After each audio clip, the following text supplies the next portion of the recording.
ഞാൻ സ്റ്റാർട്ട് ചെയ്യണം.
എല്ലാവർക്കും വേറൊരു വീഡിയോയിലേക്ക് സ്വാഗതം. അപ്പോൾ ഇന്ന് ഞാൻ അങ്ങനെ കാര്യമായിട്ടൊരു വലിയ പ്രൊഫഷണൽ റിവ്യൂ എന്നല്ല കേട്ടോ പറയാൻ വന്ന ഡുക്കാട്ടി മോൺസ്റ്റർ 937. ഞാൻ ഈ വണ്ടി എടുത്തു, എന്തുകൊണ്ട് ഈ വണ്ടി എടുത്തു, പിന്നെ എന്താണ് എനിക്കിതിനകത്ത് ഇഷ്ടപ്പെട്ട കാരണം ബാക്കി വണ്ടികൾ വെച്ച് കമ്പയർ ചെയ്യുമ്പോൾ, അങ്ങനെ കുറച്ച് കാര്യങ്ങളാണ് കേട്ടോ പറയുന്നത്.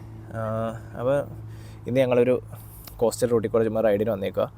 നല്ല മഴയും നല്ല തണുപ്പും, ഇപ്പോൾ വിൻ്റർ തുടങ്ങി, അതുകൊണ്ട് നല്ല തണുപ്പുള്ള കാലാവസ്ഥ. പക്ഷേ അത്യാവശ്യം തെർമലൊക്കെ ഇടുമ്പോൾ കുഴപ്പമില്ല, സമ്മറിനേക്കാളും കംഫർട്ടബിളാണ് ഓടിക്കാൻ. അപ്പോൾ ഈ വണ്ടിയെ പറ്റി പറയുകയാണെങ്കിൽ ഞാൻ ഒരിക്കലും ദുക്കാട്ടി എടുക്കുമെന്ന് വിചാരിച്ചല്ല. പക്ഷേ ബാക്കി ഇവിടെ വന്നപ്പോൾ ഒരു സെക്കൻഡ് ഹാൻഡ് സൂപ്പർ ബൈക്കൊക്കെ എടുത്ത് തുടങ്ങണം എന്നൊക്കെ വിചാരിച്ച് അങ്ങനെ പോയി ലിറ്റർ ക്ലാസ് ഒക്കെ എടുക്കാൻ നോക്കി. പിന്നെ മനസ്സിലായി ലിറ്റർ ക്ലാസ് ഒന്നും നമ്മളെ കൊണ്ട് താങ്ങുന്ന വണ്ടിയല്ല. അതിൻ്റെ മെയിൻ്റനൻസും അതിൻ്റെ ഇതൊന്നും നമ്മളെ കൊണ്ട് എന്തായാലും പറ്റത്തില്ല. അതിൻ്റെ ഫ്യൂലും ഒന്നും ചെയ്ത് എല്ലാം ഇത് നോക്കുമ്പോൾ, അപ്പോൾ അങ്ങനെ മിഡിൽ വെയ്റ്റ് 900cc നോക്കിയപ്പം ആദ്യം ശരിക്കും സത്യം പറഞ്ഞാൽ ഞാൻ റോയൽ എൻഫീൽഡ് ഇൻ്റർസെപ്റ്റർ 650 ഒക്കെ തന്നെ എൻ്റെ ഒരു നാട്ടിലുണ്ടായിരുന്നു. അത് തന്നെ ഇവിടെ എടുക്കണമെന്ന് വിചാരിച്ചു. അപ്പോൾ അതിൻ്റെ വില നോക്കിയപ്പോൾ അതിനുണ്ട് ഏകദേശം 5.25 ലക്ഷം രൂപ ഇവിടെ വില. അപ്പോൾ പിന്നെ ആ വിലയ്ക്ക് തന്നെ നമുക്കൊരു ഡെമോ ബൈക്കോ അല്ലെങ്കിൽ യൂസ്ഡ് ബൈക്കോ നമുക്ക് 2022 ഇങ്ങനെ കുറഞ്ഞ വിലയ്ക്ക് ഇവിടെ കിട്ടുമെന്ന് മനസ്സിലായി. പിന്നെ ഇവിടെ യൂസ്ഡ് ബൈക്കൊന്നും അധികം കിലോമീറ്റർ ഓടിയിട്ടില്ല, കാരണം എല്ലാവരും വീക്കെൻഡിൽ ഓടിക്കത്തുള്ളൂ. അപ്പോൾ അങ്ങനെ ഞാൻ നോക്കിയത് കുറച്ച് വണ്ടികൾ, യമഹയുടെ MT9, കവാസാക്കിയുടെ Z900R, പിന്നെ അങ്ങനെ നമ്മുടെ അപ്രിലിയയുടെ ഒരു വണ്ടി, പിന്നെ നമ്മുടെ ഇത് MV അഗസ്റ്റയുടെ ബ്രൂട്ടാലെ 800, അങ്ങനെ കുറേ KTM 890, അങ്ങനെ കുറച്ച് വണ്ടികൾ പോയി നോക്കി ഈ ഒരു മിഡിൽ വെയ്റ്റിൽ. അപ്പം അവസാനം എനിക്ക് ഏറ്റവും ഇഷ്ടപ്പെട്ട വണ്ടിയാണ് യമഹയുടെ MT9 XSR 900 ഏതാണെന്ന് വെച്ചാൽ അത് എടുക്കാമെന്ന് വിചാരിച്ചിരിക്കുമായിരുന്നു. പിന്നെ അതിൻ്റെ പ്രൈസ് ആണെങ്കിലും നല്ല വില, ഒരു 7 ചോട്ടിൽ വണ്ടി കിട്ടാനും ഉണ്ട്, അധികം ഓടിക്കാതെ 2022-23 വണ്ടി കിട്ടാനും ഉണ്ടായിരുന്നു. അപ്പോൾ അതെടുക്കണമെന്ന് വിചാരിച്ചിരിക്കുമ്പോഴാണ് ഞാൻ ഇങ്ങനെ പോയി ഇത് ടെസ്റ്റ് ഡ്രൈവ് ചെയ്യും. ഇതെനിക്ക് ഭയങ്കരമായിട്ട് ഇഷ്ടപ്പെടുകയും എന്നോട് എല്ലാവരും പറഞ്ഞു, കൂട്ടുകാരൊക്കെ പറഞ്ഞു, ആദ്യമായിട്ട് ഇങ്ങനത്തെ ഒരു വണ്ടിയിലേക്ക് പോകുമ്പം ഡുക്കാട്ടി ഭയങ്കര എക്സ്പെൻസീവാണ്, ഇത് നമ്മളെ കൊണ്ട് താങ്ങാൻ പറ്റത്തില്ല, ഇതിൻ്റെ മെയിൻ്റെനൻസ് ഭയങ്കരമാണ്, നമ്മളൊരു സ്പോർട്സ് കാർ മെയിൻറ്റെയിൻ ചെയ്ത് പോകുന്ന പോലെ, പിന്നെ ഇതിൻ്റെ എഞ്ചിൻ ഭയങ്കര വൈബ്രേഷനാണ്, നമ്മുടെ സാധാരണ വണ്ടി പോലെ അത്രയും സ്മൂത്തും കാര്യങ്ങളൊന്നും കിട്ടത്തില്ല, റിഫൈൻമെൻറ്റ് കുറവാണ്. അപ്പോൾ സംഭവം ടെസ്റ്റ് ഡ്രൈവ് ചെയ്തപ്പോൾ ഇതെല്ലാം ഉണ്ട്, ഭയങ്കര ജെർക്കി, ഭയങ്കര വൈബ്രേഷൻ. ഞാൻ വിചാരിച്ചു എന്ത് ഈ വണ്ടി ഇങ്ങനെ ഇത്രയും വില കൂടി വലിയ ഡുക്കാട്ടി എന്നൊക്കെ പേരുണ്ടായിട്ട് ഇത്രയും വലിയ കമ്പനിയുടെ വണ്ടി, നമ്മൾ ഇത്രയും കാലം കേട്ടുകൊണ്ടിരുന്ന വണ്ടി ഇങ്ങനെയാണോ, ഇത്രയും വൈബ്രേഷനും കാര്യങ്ങളൊക്കെ ഉള്ള വണ്ടിയാണോ, ക്ലച്ചിൻ്റെ ഒക്കെ സൗണ്ട് ശരിക്കും നമുക്ക് ആ ഡ്രൈ ക്ലച്ചിൻ്റെ ഒരു കിലുകിലാന്നുള്ള ആ സൗണ്ടെല്ലാം കേൾക്കാം. അപ്പോൾ അങ്ങനെ വിചാരിച്ചു. പക്ഷേ ഓടിച്ച് കഴിഞ്ഞപ്പോൾ ആ കിട്ടുന്നൊരു ഫീലും, അതൊരു ഫിഫ്ത്ത് ഇയറിൻ്റെ ഇടയ്ക്കൊക്കെ ഒന്ന് ആക്സിലേറ്റ് ചെയ്ത് കയറുമ്പോൾ ഒരു ത്രില്ലും ഒരു ഫീലൊക്കെ നമുക്ക് അങ്ങ് ഭയങ്കര ഒരു കണക്ഷൻ തോന്നി ഇപ്പോൾ വണ്ടിയുമായിട്ട്. മറ്റേനൊന്നും നമുക്കത് കിട്ടത്തില്ല, അതെന്താ എനിക്കറിയില്ല, മറ്റേ എനിക്ക് കിട്ടിയില്ല കേട്ടോ. യമഹയ്ക്ക് പിന്നെ കുഴപ്പമില്ല, എനിക്കൊരു ഫീലുണ്ട്, പക്ഷേ എന്നാലും നമ്മുടെ ഒരു സ്മൂത്ത് വണ്ടി, പിന്നെ ഓടിക്കാനും എല്ലാം കൊണ്ട് എഞ്ചിനും നല്ല ഫീൽ ഗുഡ് എഞ്ചിൻ, നല്ല ഷാർപ്പ് എഞ്ചിനാണ് യമഹയുടെ CP3 എന്ന് പറയുന്ന 3 സിലിണ്ടർ MT9 വരുന്ന എഞ്ചിൻ, അടിപൊളി എഞ്ചിനാണ്. പിന്നെ കവാസാക്കിയിലാകുമ്പോൾ നമുക്ക് ഇൻലൈൻ 4 കിട്ടി. പക്ഷേ ഇതിനകത്ത് വേറെ ഒത്തിരി കാര്യങ്ങൾ എനിക്ക് നല്ലതായിട്ട് തോന്നിയെന്ന് പറഞ്ഞു കഴിഞ്ഞാൽ ഇതിൻ്റെ നമ്മുടെ ഇലക്ട്രോണിക്സ് ഇതിൻ്റെ റൈഡിങ് മോഡ്സ്, അതേപോലെ ഇതിൻ്റെ കസ്റ്റമൈസേഷൻ, ഇതിൻ്റെ നമ്മുടെ എല്ലാം തന്നേക്കുന്ന ഗിയേഴ്സ് എല്ലാം അടിപൊളി സാധനങ്ങളാണ് തന്നേക്കുന്ന വണ്ടിയുടെ എല്ലാ സാധനവും. ഇപ്പം എക്സോസ്റ്റ് ടൈറ്റാനിയം, അതേപോലെ നമ്മുടെ ബ്രെംബോയുടെ ബ്രേക്കുകൾ, കിടിലം brake, super bike level braking കിട്ടും. പിന്നെ എന്തുകൊണ്ടും ഒരു ഭയങ്കര പ്രീമിയം നമുക്ക് ഇത് ഫീൽ ചെയ്യുന്ന പോലത്തെ സാധനങ്ങൾ തന്നേക്കുന്നത്. അതേപോലെ യൂസ് ചെയ്യുമ്പോൾ ഓടിക്കുമ്പോൾ അതിൻ്റെ ഫീൽ നമുക്ക് കിട്ടും. അത്രയും ലൈറ്റ് വെയിറ്റ് വണ്ടി, ഭയങ്കര അങ്ങോട്ടും ഇങ്ങോട്ടും നമുക്ക് കോർണർ ചെയ്ത് കൊണ്ടുപോകാൻ പറ്റും. പിന്നെ ഇതിൻ്റെ വെയിറ്റ് കുറച്ചു അവരിപ്പം അലുമിനിയം ഫ്രെയിം വന്നു പനികാലയുടെ, അപ്പോഴത്തേനും ഒരു 156 കിലോ വെയിറ്റ് കുറഞ്ഞു. ഫ്രണ്ടിൽ 43 mm ഷോക്കാണ്. പിന്നെ ഗട്ടറൊന്നും ചാടുന്ന അറിയത്തില്ല. പിന്നെ ഞാൻ പറഞ്ഞല്ലോ ബ്രെംബോയുടെ ബ്രേക്ക് ഒരു രക്ഷയില്ല. പിന്നെ ഡുക്കാട്ടിയുടെ ട്രാക്ഷൻ കൺട്രോളുണ്ട്, വീലി കൺട്രോളുണ്ട്, ABS നമുക്ക് സെറ്റ് ചെയ്യാം, എഞ്ചിൻ്റെ പവർ 3 മോഡ് സെറ്റ് ചെയ്യാൻ പറ്റും. അങ്ങനെ 111 bhp 93 Nm ടോർക്കുള്ള desmodromic 4 valve Testastretta L-twin 11 degree engine എന്നൊക്കെ പറഞ്ഞൊരു എഞ്ചിൻ. അത് 11 ഡിഗ്രി L-twin എന്ന് പറയുന്ന V-twin തന്നെയാണ്. അവർ ഇച്ചിരി ചരിച്ച് ഫ്രണ്ടിലോട്ട് വെച്ചിട്ടുണ്ട് 2 സിലിണ്ടറിന് എയർ കിട്ടാൻ വേണ്ടി. അപ്പോൾ അങ്ങനെ അതിനെ അവർ L-twin ആക്കി. പിന്നെ എൻ്റെ വണ്ടി ഞാൻ പറഞ്ഞു 2022 മോഡലാണ്. എനിക്കൊരു 7 ലക്ഷത്തിന് ചോട്ടി കിട്ടി. നല്ല വണ്ടി, അത്യാവശ്യം 700-800 കിലോമീറ്റർ ഓടിയിട്ടുള്ളായിരുന്നു. അപ്പം ഞാൻ തന്നെ ഫസ്റ്റ് സർവീസും ചെയ്ത് ഇപ്പോൾ അടിപൊളിയാണ് ഓടിച്ചുകൊണ്ട് നടക്കാൻ. 6 മണിക്കൂർ 8 മണിക്കൂർ റൈഡൊക്കെ പോയി വരാൻ ഒരു കുഴപ്പമില്ല വണ്ടി. എല്ലാവരും റിവ്യൂലൊക്കെ പറയുന്നുണ്ട് ഈ വണ്ടി 3 മണിക്കൂർ കൂടുതൽ നമുക്ക് അത്ര ഇരിക്കാൻ പറ്റത്തില്ല, സീറ്റ് അത്ര കംഫർട്ടബിൾ അല്ല, ടൂറിംഗ് ബൈക്ക് അല്ലല്ലോ അതുകൊണ്ട്. പക്ഷേ എന്നാലും അങ്ങനത്തെ ടൂറിങ്ങിനൊക്കെ എന്നാൽ പ്രോപ്പർ ടൂറിംഗ് ബൈക്ക് എടുക്കേണ്ടി വരുമായിരിക്കും. ബിസ്ട്രോമോ അല്ലെങ്കിൽ ഹോണ്ടഡ് ആഫ്രിക്ക ട്വിനോ അല്ലെങ്കിൽ ഇനി വേറെ സ്പോർട്സ് ടൂററൊക്കെ ഉണ്ടല്ലോ, കവാസാക്കിയുടെ നിഞ്ച SXO അങ്ങനത്തെ ഒക്കെ എടുക്കേണ്ടി വരുമായിരിക്കും. എന്നാലും പക്ഷേ എനിക്ക് തോന്നുന്നു അതിൻ്റെ ആവശ്യം വരുമെന്ന് തോന്നുന്നു, അതിൻ്റെ ആവശ്യമില്ലെന്ന് തോന്നുന്നു. എനിക്കിതുകൊണ്ട് ഞാൻ ഭയങ്കര കംഫർട്ടബിളാണ്. എനിക്കൊരു പ്രത്യേകിച്ച് ബാക്ക് പെയിനോ കാര്യങ്ങളോ ഒന്നുമില്ല. പിന്നെ അടുത്ത ഈ വണ്ടിയുടെ എടുത്ത് പറയാനുള്ളൊരു ഇഷ്ടപ്പെട്ടൊരു കാര്യം എന്ന് പറഞ്ഞു കഴിഞ്ഞാൽ ഇതിൻ്റെ ക്വിക്ക് ഷിഫ്റ്റർ. ഡുക്കാട്ടിയുടെ ക്വിക്ക് ഷിഫ്റ്റർ ഒന്നും പറയാനില്ല, ഒരു രക്ഷയില്ല. എനിക്കൊന്ന് ഇവരുടെ ലൈനപ്പിൽ ഏറ്റവും ബേസിക് ക്വിക്ക് ഷിഫ്റ്ററാണ് അവർ ഇതിനകത്ത് കൊടുത്തേക്കുന്നത്, മോൺസ്റ്ററിൽ കൊടുത്തേക്കുന്നത്. എന്നാലും ബാക്കിയുള്ളതിനൊക്കെ വെച്ച് നോക്കുമ്പം കിടില്ല. നമ്മൾ ക്ലച്ച് യൂസ് ചെയ്യാതെ നമ്മൾ ആ ഷിഫ്റ്റ് അപ്പ് ഷിഫ്റ്റും ഡൗൺ ഷിഫ്റ്റും ചെയ്യുന്നത് ഒരു രക്ഷയില്ല. പിന്നെ ഇപ്പോൾ വീഡിയോയിൽ കാണിക്കുന്ന പോലെ ഇതിൻ്റെ ഡാഷ് ആണെങ്കിൽ TFT ഡാഷാണ് വരുന്നത്. അത് 4.3 ഇഞ്ചിൻ്റെ പനികാലയുള്ള സെയിം ഇതാണ് വരുന്നത്. ഇപ്പോൾ നമുക്ക് അത്യാവശ്യം ഡെയിലി അല്ല, നമ്മൾ വീക്കെൻഡിലോ അല്ലെങ്കിൽ നമ്മൾ മാസത്തിൽ ഒരിക്കലൊക്കെ ടൂർ പോകാനൊക്കെ ആണെങ്കിൽ ഇതിൻ്റെ പവർ എന്നൊക്കെ പറഞ്ഞാൽ മോർ ദാൻ ഇനഫ്. ഇത്രയൊന്നും വേണ്ട ശരിക്ക്. നമ്മൾ എന്താ പറയുക ആസ്വദിച്ച് പോകും, അത്രയ്ക്ക് നമ്മൾ എൻജോയ് ചെയ്ത് ഓടിക്കുക, നമുക്ക് നിർത്താൻ തോന്നത്തില്ല. പിന്നെ ഇതിൻ്റെ മൈലേജ് 18 കിലോമീറ്ററാണ് പറയുന്നത്, 18.9 അത്രയൊക്കെ തന്നെ കിട്ടുന്നുണ്ട്. പിന്നെ ഫ്യൂവൽ 95-98 യൂസ് ചെയ്യണം. പിന്നെ സർവീസിൻ്റെ കാര്യം തന്നെ, സർവീസ് ആനുവൽ സർവീസ് ചെയ്തിങ്ങനെ പോകുകയാണെങ്കിൽ വണ്ടി കുഴപ്പമില്ല, നല്ല അടിപൊളിയായിട്ട് പോകും. പിന്നെ മെയിൻ ഒരു സർവീസ് ഡെസ്മോ സർവീസ് എന്ന് പറയും, അത് 26,000, അത് കുറച്ച് എക്സ്പെൻസീവ് സർവീസാണ്, കുറച്ച് ഇത് വരുന്നുണ്ട്. പക്ഷേ ഇപ്പം എനിക്കിപ്പോൾ ഞാൻ ഇപ്പോൾ എടുത്തിട്ട് ആകെ 2 മാസമേ ആയിട്ടുള്ളൂ. ഏകദേശം നമ്മുടെ നാട്ടിലത്തെ ഒരു വണ്ടി ഓടിച്ചുകൊണ്ട് നടക്കുന്ന അതേ ഒരു ഇതേ വരുന്നുള്ളൂ. എന്ന് വെച്ചാൽ അവിടെ കൊണ്ട് നടക്കുന്ന പോലെ തന്നെ ഒരു ഫീൽ, ഈ മെയിൻ്റെനൻസിൻ്റെ എല്ലാം പറയുന്നത് വണ്ടി ഓടിച്ചുകൊണ്ട് നടക്കുന്നതിൻ്റെ ഒരു ഫീൽ തോന്നുന്നത്. Under the stars up in the sky, directions hard to find. Under the stars up in the sky, I got lost at night. Under the stars up in the sky, directions hard to find. Under the stars up in the sky, I don't know where to take this, I don't wanna break this. We're living in the moment, living in the moment. Your head is on my shoulder, but never getting older. Baby, it's you and I. Yeah, we're stars in the sky. Oh, you and I. Yeah, we're stars in the sky.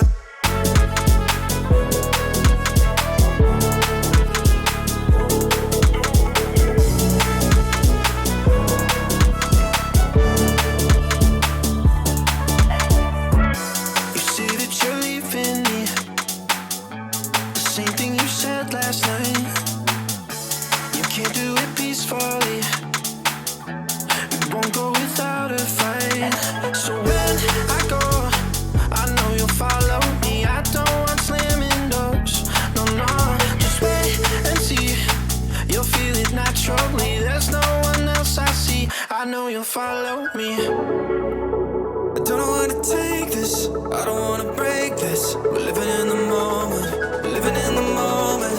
Your head is on my shoulder, we're never getting older. Baby, it's you and I.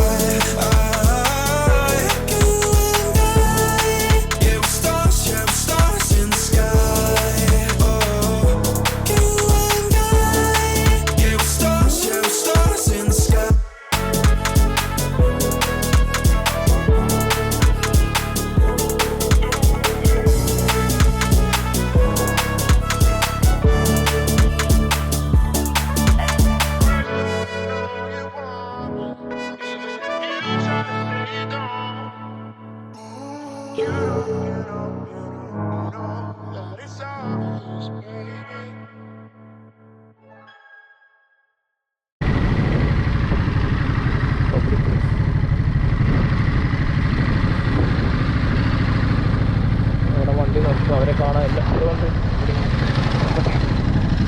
അപ്പോൾ ഇതാ നമ്മുടെ വണ്ടി monster 937.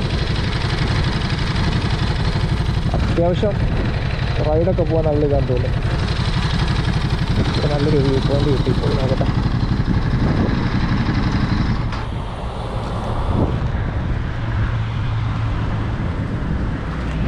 അടിപൊളി. ഇടയ്ക്ക് അവർ പോകുന്നുണ്ടോന്ന് നോക്കാം.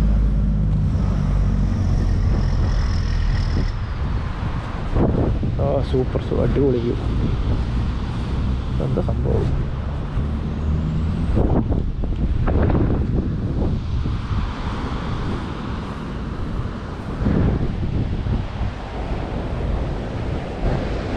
ഇതിങ്ങനെ ക്ലിഫാട്ടോ, വെള്ളം ചാടുന്നു.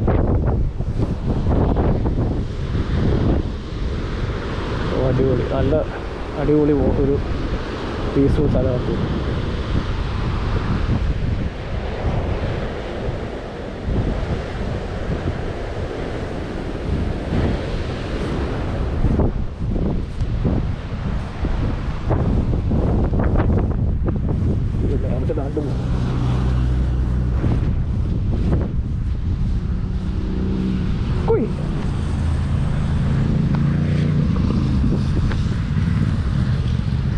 അവർ പോയി, ഞാൻ ഉറപ്പം പോട്ടെ.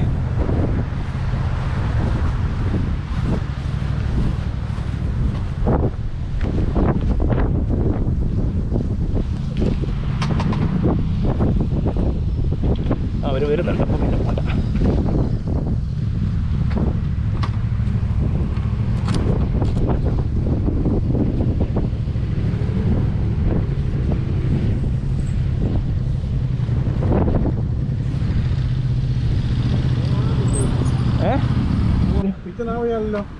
പിക്ടൺ അപ്പിൻ വഴിയല്ലേ? നമ്മൾ ഈ ക്യാമ്പിലോട്ട് കറങ്ങി നടക്കുക.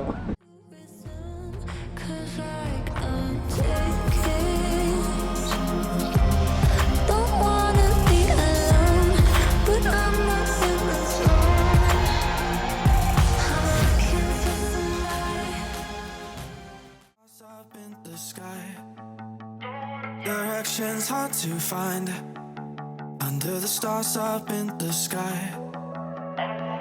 I got lost at night under the stars up in the sky. Directions hard to find under the stars up in the sky. I don't know where to take this, I don't wanna break this. We're living in the moment, living in the moment. Your head is on my shoulder, we're never getting older. Baby, it's you and I.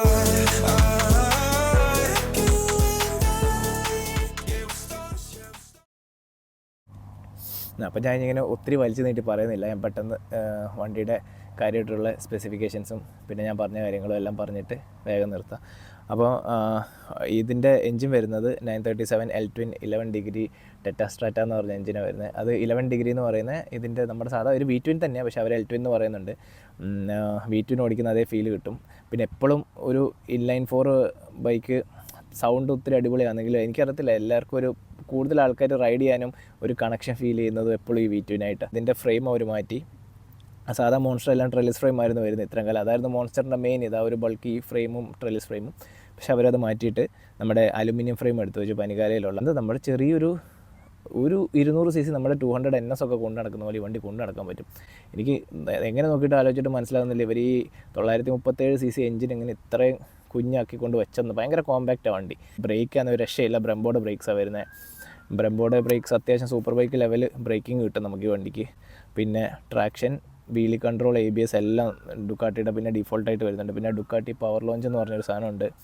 പിന്നെ ഇതിൻ്റെ എഞ്ചിനാണെങ്കിലും ഡെസ്മോഡ്രോമിക് 4 valve എഞ്ചിനാണ്. ഒരു 111 bhp ഇതിൻ്റെ power, പിന്നെ 93 Nm torque വരുന്നത്. പിന്നെ ഇതിൻ്റെ seat height 820 mm വരുന്നത്. അതേപോലെ ഇപ്പം നമ്മൾ ഇതിൻ്റെ ഹിസ്റ്ററി നോക്കുകയാണെങ്കിൽ മോൺസ്റ്റർ എന്നുള്ളത് ഈ വണ്ടി ഇവർ ഇറക്കിയതിന് ശേഷം 1990 ഇറക്കിയ അതിൻ്റെ ശേഷം എനിക്ക് തോന്നുന്നു 1999 ഏറ്റവും കൂടുതൽ ഡുക്കാട്ടി ക്ലച്ച് പിടിച്ച് വന്നത് ഈ ഒരു മോൺസ്റ്ററും കൊണ്ട്. ഈ ഒരു വണ്ടിയായിരുന്നു അവരുടെ ബെസ്റ്റ് സെല്ലർ. അതുകൊണ്ടാണ് അവരിപ്പോഴും അതങ്ങനെ മെയിൻറ്റെയിൻ ചെയ്ത് കൊണ്ടുവന്നേക്കുന്നത്.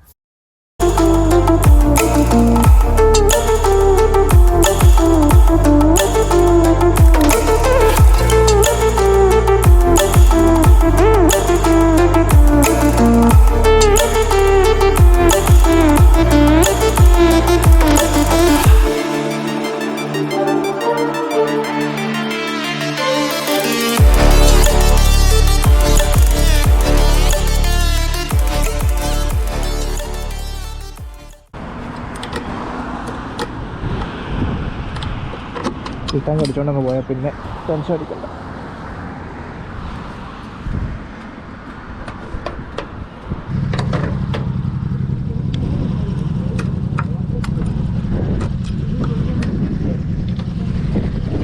ഞാൻ പോയി ക്യാഷ് കൊടുക്കട്ടെ.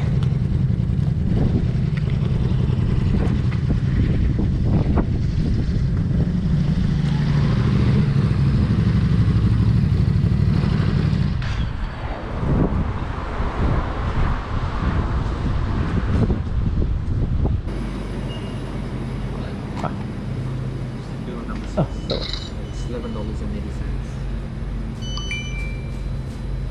What do you like, Chris? No it's alright. Thank you. Thank you. Have a good one. പൈസ നമ്മൾ പെട്രോൾ അടിച്ചു. ഈ വണ്ടിക്കൊക്കെ ഇതിന് 14 ലിറ്റർ ടാങ്ക് ഉണ്ട്, പക്ഷേ പെട്ടെന്ന് പെട്രോൾ പോയി. ഇത് വേണം ടാബ്ലറ്റ്. രണ്ടുണ്ട് വെച്ചോ. 32 ഉണ്ട്. അവിടെ എത്തുമ്പോൾ കുറച്ച് അത് വെച്ചോ. പിന്നെ എടുക്കാം. ഇപ്പോൾ എടുത്തിട്ട് കാര്യമില്ല, ചാർജ് ചെയ്യാൻ പറ്റത്തില്ല. ആ ഇനി ആപ്പിലേക്ക് കൊണ്ടല്ലോ. വേണ്ട.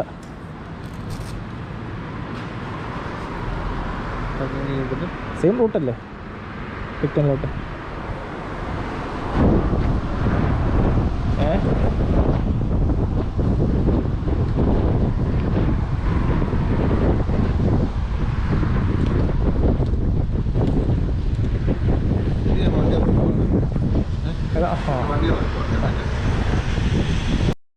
എല്ലാം ഇത് തന്നെ കണക്റ്റഡ് ആണോ?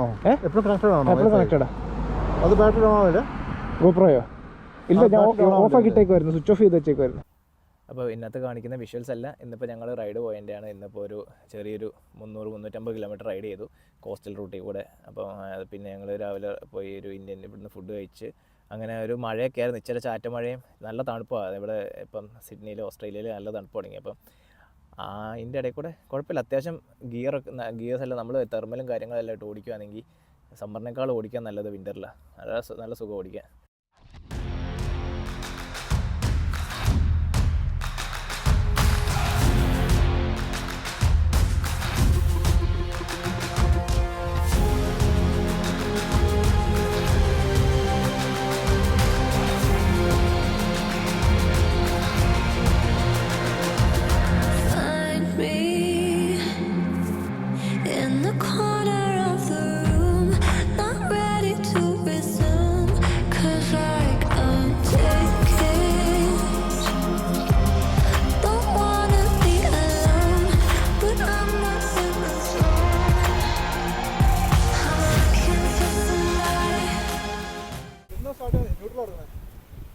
സ്റ്റാർട്ട് ചെയ്തു. ഞാൻ സ്റ്റാർട്ട് ചെയ്യണം.